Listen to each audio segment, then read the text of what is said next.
Okay, hello everyone. Excited to bring on as our next podcast guest, Steve Brabbs from DuPont, product and application technology leader, as well as the IP manager. And we go over a variety of things. First and foremost, what is Tyvek? All the features that make it so special, all the different applications that Tyvek is incorporated into, the market drivers that are pushing Tyvek, particularly in active packaging, healthcare areas. We go into, from an engineer's perspective, all the considerations on specifying Tyvek, the regulatory support behind Tyvek, the sustainability elements of Tyvek. So if you want to improve your understanding of that Tyvek substrate, then this is the podcast for you. So without further ado, I bring you Steve Brabbs from DuPont. Thank you.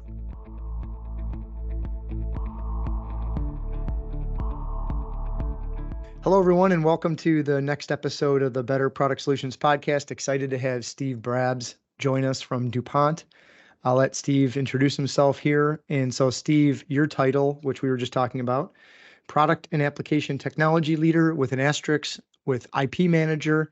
So big role at DuPont. So I'll first off, thanks for coming, Steve. And I know we've had some pre-meetings, so it's nice to have you on the podcast. So Steve, tell us about yourself and your role at DuPont. Well, it's a pleasure to be here. Yes, as you say, my role covers two different kinds of areas. One is to do with intellectual property, managing IP for the Tyvek business. But the other thing that I've done most of my career is looking for cool things to do with Tyvek and problems we can solve with this material. I'm a chemist, PhD in organic chemistry, and all my career I've worked in material science. And I've been with DuPont now for 34 years. And in that time, I've worked in R&D, tech service, manufacturing, even marketing for a little while. But all the time, it's really been to do with what can we do with this Tyvek material. Yep, and 34 years is noble. And I think I'd put you in the category of world-class subject, world-class expert in DuPont materials. So, So Tyvek, I think everyone might have a different kind of feeling of what Tyvek is because it's been around for a long time, but people see it in all these different applications. So if we kind of just bring it back to basics, Tyvek 101, what is Tyvek? Why is it important? And maybe start with like the main kind of features of Tyvek. For someone who doesn't know anything about Tyvek, it's like, what makes it so special in terms of like, it's this Tyvek and it's so paramount? But at kind of a stupid level, it's just HDPE, high density polyethylene. That's all. But the magic of our process gives it some kind of unusual properties, shall we say. So we take the HDPE and we make it into fibers, which have a very unique structure. They're not simple round fibers. They have a special shape. There are a wide range of different fiber sizes in the mix, and they're all kind of connected to each other into something a little bit like a spider's web. And then we lay those down in layers to build up a sheet structure and bond them together in different ways. And what we end up with is a material that combines three things in a very unusual way: strength, breathability, so the ability to allow gases to pass through, but barrier properties at the same time. So they'll keep out water, dust, dirt, particles, and so forth. So it's that combination of strength for the weight of the material. It's a very lightweight material, but it's relatively strong for its given its weight. Breathability and barrier properties, which is kind of unique. You can achieve the same sorts of properties in other ways, but you always have to laminate different materials together to achieve those properties separately. So you might have a very good barrier breathable membrane, but it's too fragile to use. So you have to laminate it to something to strengthen it. Or you might have something which has big holes in it, which lets lots of gas flow through, but it has lousy barrier properties because the holes are too big. So you're always trying to play this game of balancing different properties. In Tyvek, you get them all in what's a sweet spot for a lot of applications, not for everything, but for a lot of applications, it's a sweet spot in the middle. And you're asking about where people would know the material, where it's used. One of the commonest ones, particularly for a US audience, people driving around, you'll see buildings wrapped up in this white sheet material, Tyvek home wrap. That's where we're using the Tyvek to protect the building from the rain, essentially. So if some siding comes off or if there's a gap opens up somewhere, it keeps the interior of the building dry, but still allows moisture vapor from inside the building to escape or to exchange inside and out to have a comfortable environment. And so that all the timber in the building doesn't rot. It keeps it dry. That's very important. So that's one that people will be maybe familiar with from the day-to-day lives. The other one that you'll have seen a lot in the news recently, particularly as we come out of the COVID crisis, people going around in these white suits with hoods. Same idea. Tyvek is being used in those sorts of applications, not just in medical context, but for any sort of industrial environment where people are exposed to hazardous materials. It keeps them protected, but at the same time, they can respire, their sweat can evaporate through the Tyvek, so you don't feel like you're wearing a plastic bag and you're hot and sweaty and uncomfortable. So you can wear it for an 8-hour shift and still feel reasonably good at the end of it. So those are the two biggest areas from a day-to-day sort of lifestyle. The other one is that's big for us is medical packaging, where the Tyvek is used to form part of a package where you have some medical device inside, which could be anything from a syringe to a pacemaker. So it's a wide range of different sorts of medical devices. But the device has to be sterilized.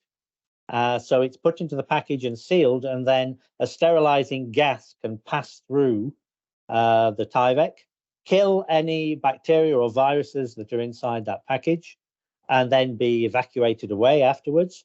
And bugs can't get back through the Tyvek to contaminate the inside anymore. So it remains sterile for the lifetime of that package until a doctor or nurse peels the package open and has a sterile piece of equipment ready to be used on the patient. And that's where it's getting closer to the kind of active packaging area. The same kind of properties are required. You need it to be mechanically robust to form part of a structure which has to survive being handled and used. But at the same time, you need to allow gases to pass through, but to keep dirt, contamination, anything else on the right side of it. On the outside, it might be on the inside. It depends on how it's being used, but that's the balance of properties that are needed there. Yeah, and I would love to go back and learn more about the history of just what problem initially was solved in the journey of the R&D to get this entire Tyvek product kind of developed. But we don't have time for that in this podcast. But man, it's amazing how this particular substrate has such a wide array of uses. But yeah, I agree. Mostly people driving by see it wrapped in the house, but obviously, we're going to talk more about the healthcare applications and the growth in the medical packaging. But on the medical packaging, and not everyone's a nurse, so they're not opening these things up in the hospital environment. But when they're opened, obviously there's a seal, around the package. Yep. So can you talk about the sealing techniques that are in these applications? What are some of the different types of way to seal these things to make that on the healthcare side bonded to the package? That has the instrument inside that you spoke of? Well, one way that's been quite common and has been used for many years is to coat the Tyvek with a sealant material that has a lower melting point than the Tyvek itself, so that with heat it can be kind of welded to the rest of the package. Of course, you have to do that in a way that doesn't close off the structure of the Tyvek so that it loses its breathability.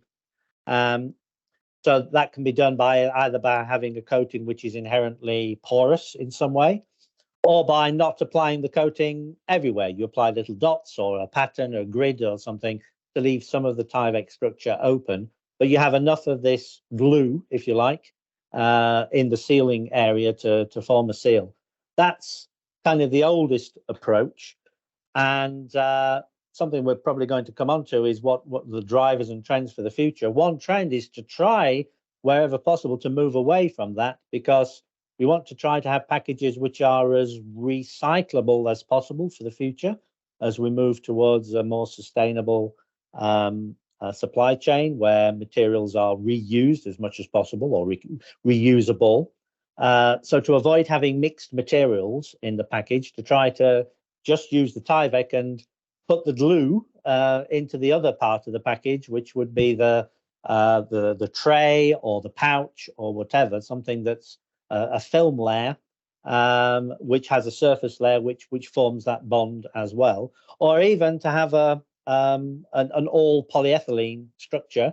That would be the holy grail for the future, so that the entire package is recyclable in one material stream. Well, let's talk more about that sustainability, because I mean, obviously there's trends in remote patient monitoring, that there's more home-based healthcare, that people are expecting to bring some of these what is it, surgeries that can be done, I forget the word, but in essence, more portable at home type applications. So in terms of the sustainability, can you talk to, people might not associate Tyvek as much with sustainability, or maybe they do, but what makes Tyvek so sustainable? There's a couple of factors to it. The first thing is that it's just polyethylene on its own. Now, once you build it into a package, it can be mixed materials and become more complex. But the Tyvek itself is just polyethylene, which is a highly recyclable material. So as long as it's clean and not contaminated with anything else, it can go through traditional recycling processes, provided the infrastructure and the logistics are there to collect it and bring it back to a recycling center so that it can be used. So it has an inherent recyclability on its own. The other aspect is this lightweight strength aspect to it. Because it's so strong for its weight, you can get away with using less material to make the package in the first place. If you design it with Tyvek, you can make a system which is less material is used to make it, which is inherently reducing its footprint. Not only in that you're using less embodied carbon in that packaging material, but also you're transporting less material around throughout the whole supply chain. So you're using yet less fuel to do that transport as well. So those are two direct aspects of Tyvek today. For the future, we want to move in a direction where there is more recycled carbon in the Tyvek itself. We're only just beginning that journey today, but the first step was taken quite recently. Just a few weeks ago, we achieved ISCC Plus certification for our Luxembourg site, where we produce Tyvek. That's a mass balance approach to this, where you have some traditional fossil fuel sourced materials going into making the polyethylene that's then used to make Tyvek, and that's all accounted for. But increasingly in the future, more recovered or recycled materials will go back into making the polyethylene or making the ethylene that's used to make the polyethylene that we then use to make Tyvek. This is a long-term journey over many years, but we put the first brick in that wall of having the measure to be able to see, as we develop in the future, more and more recycled carbon being used in making Tyvek. But because it's, as I say, we did that for the Luxembourg site, and we hope that next year that will come also for our manufacturing site in the US in Richmond, Virginia.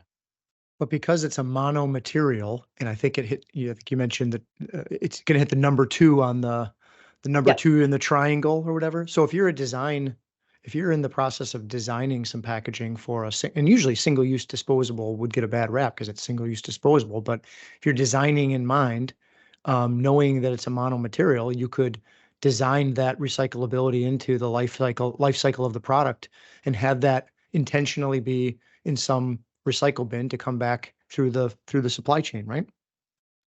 Exactly.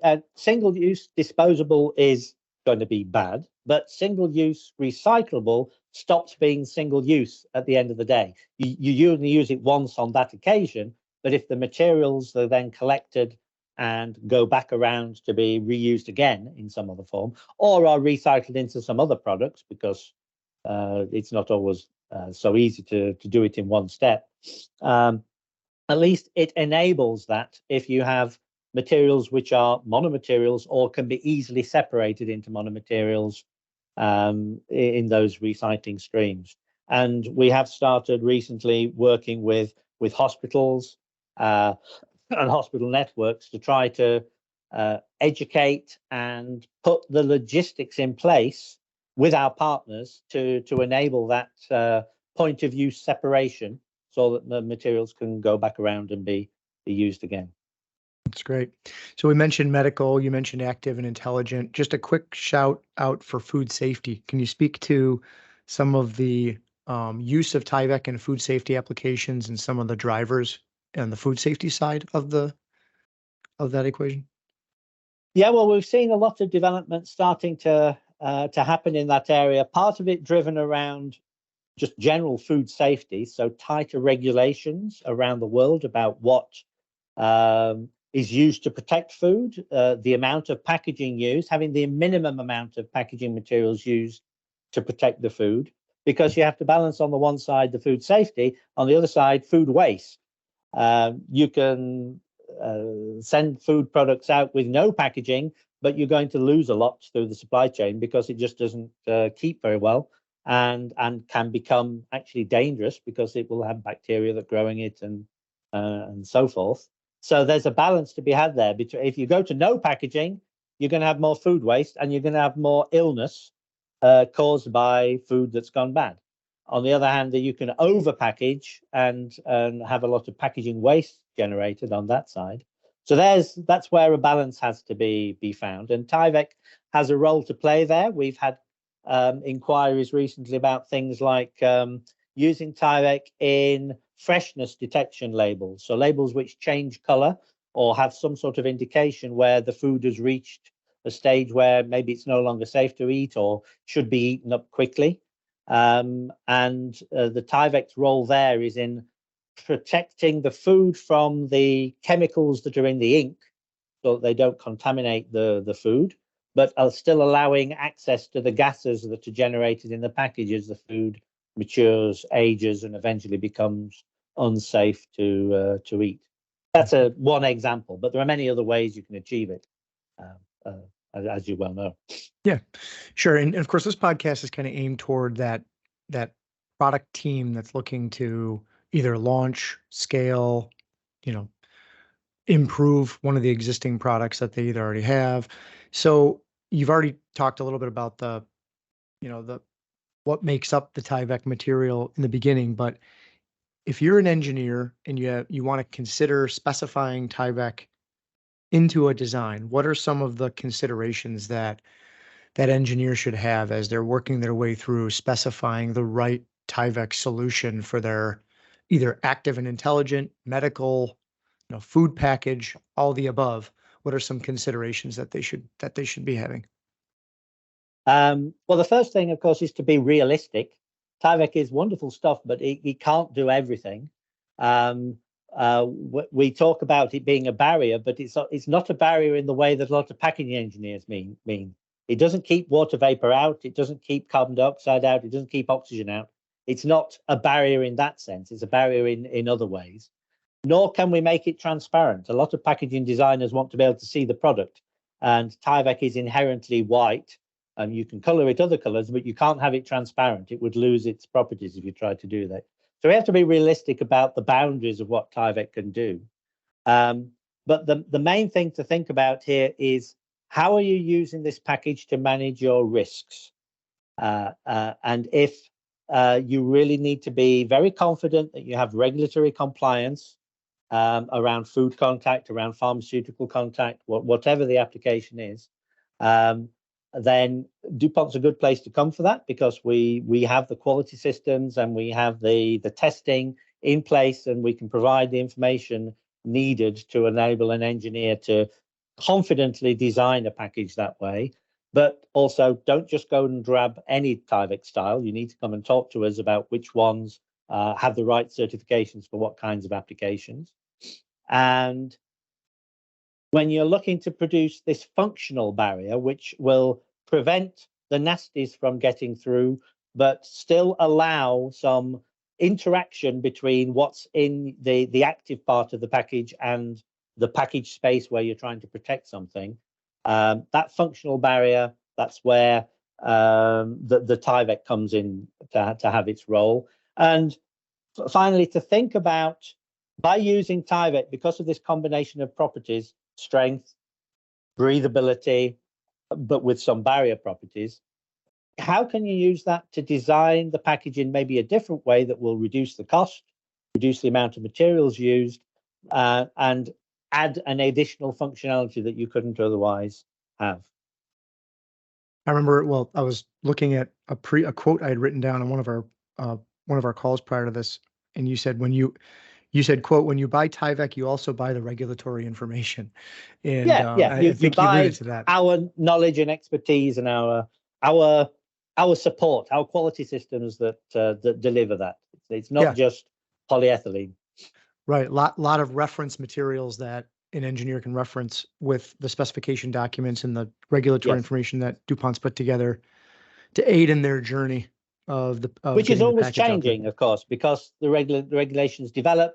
It's different in different regions, so we have to continually put in effort to keep up to date with what the requirements are. Yeah, and that what's that contraption you had that you could squeeze that this whole barrier thing, right? I mean, this is a nice way to summarize. This is my little bit of show and tell here to summarize the properties. We have a piece of Tyvek material here separating two chambers. So if I turn this over, you'll see that there's water in this top part. So you have this barrier property. The water doesn't run through. There's no leakage. And this water layer here could be a meter high, and there wouldn't be enough pressure to cause the water to come through. And yet, if I apply just a little bit of pressure here, you see the bubbles come out and the gases pass through. That's essentially what Tyvek does in one easy demonstration. Yep. There you go. Whoever's listening is going to have to go look at the video version of this to see the cool demo. You might need to look at the video for the last few, few seconds of this, this podcast. Picture water and air bubbles flowing through, but no water flowing through. So I appreciate that, Steve. I mean, that's obviously there's a lot there. All the different uses. I ran through all my questions, Steve. Is there anything else that you want to add in terms of any of a technical person listening or anybody listening that we haven't covered on Tyvek that you feel like you want to mention? The main thing is, if you have a neat idea and you think Tyvek might be helpful, come and talk to us, because we really like to collaborate with people. I'm the intellectual property manager. We need to protect what we do. So if we invent something new or a development or an improvement for a particular application, we want to be sure that we don't get copied. But we also want to make sure that you get your payout for your innovation as our customer, and that we deliver a product to you that enables you to deliver something new to your customers down the road. Yeah, and I mean, obviously, to mention, there's a converter network obviously out there also, Tapecon, one of them, where we source DuPont materials. And then if there's personalization, whether it's branding or specialty coatings or whatever, slitting, that's where the converter network comes in on the DuPont side. So when you add in that innovation, I guess you can do some pretty unique stuff. It always gets interesting when there's the three people all sitting around the table, the end user with the application, the converters with the technology to put pieces together, and the raw material suppliers like ourselves. Then we can be very productive and come up with something where everybody has a win. Yeah, and and of course, as you mentioned before, you have all the regulatory information. You're not only supplying the raw materials, you're supplying all of the relevant information that's required to get through a lot of the compliance hurdles or answer the questions that need to be answered and prove the efficacy.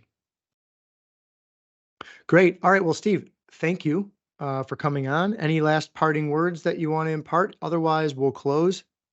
Just that it's been a pleasure. And if I can help anybody out with more information, then you know where to find me. Okay. Thank you, Steve. Appreciate it.